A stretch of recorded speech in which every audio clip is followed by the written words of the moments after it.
Students at Pitt State partnering with a local charity that gives kids with mobility struggles a chance to move around freely.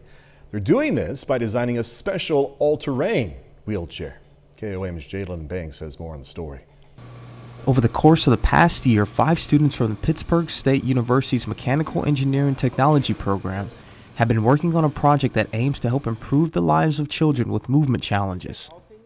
They have created a motorized wheelchair that can go on multiple terrains, carry up to 50 pounds, and at full power can reach up to 20 miles per hour.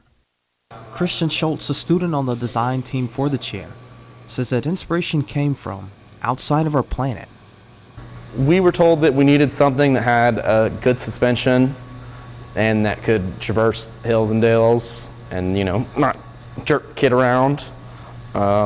So we found a design online that was a Mars rover.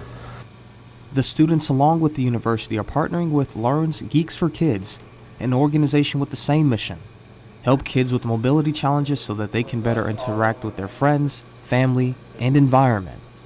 Electric wheelchairs can cost on average about $17,000.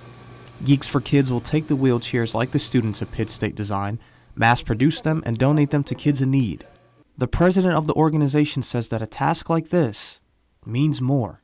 Sometimes in our real jobs, like in my real job, I run a software development company, and the things that we build, I hope, make businesses run better.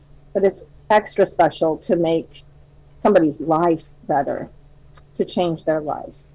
It's easy to take for granted the little things such as walking, but Rebecca says delivery days are a reminder just how important they are.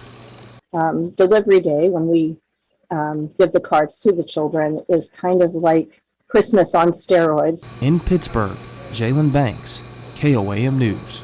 The chair is going to be unveiled June 4th in Kansas City.